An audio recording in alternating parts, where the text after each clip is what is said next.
తదుపరి మకర రాశి.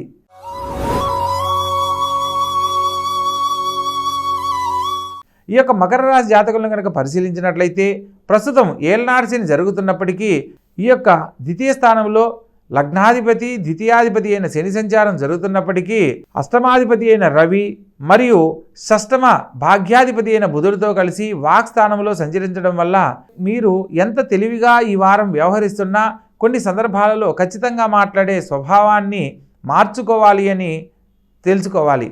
ప్రత్యేకంగా తృతీయ స్థానంలో రాహుగ్రహ సంచారం జరుగుతున్న క్రమంలో తోడబుట్టిన వారితో సఖ్యతగా మెలగండి. వారిచ్చే సలహా మీకెంతో భవిష్యత్తు నిర్ణయాలకు దోహదపడుతుంది. చతుర్థ స్థానంలో తృతీయాధిపతి అయిన గురువు సంచరిస్తున్న క్రమంలో విద్యార్థులు విద్య యందు బాగా రాణిస్తారు. మంచి ప్రభుత్వ సంబంధమైన గుర్తింపు పొందడానికి ఇది అనుకూలమైన కాలము.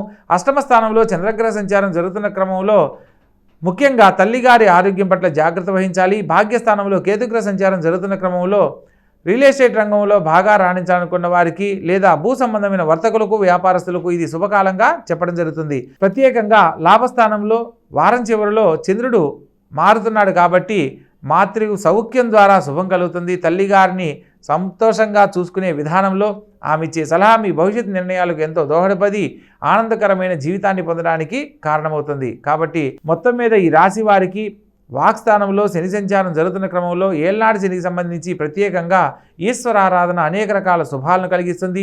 ప్రత్యేకంగా సూర్య భగవంతుని ఆరాధించడము, ఆదిత్య హృదయ పారాయణ చక్కని జీవితాన్ని అందిస్తుంది. కాబట్టి చక్కగా ఆచరించండి, ఆనందకరమైన జీవితంలో జీవించండి.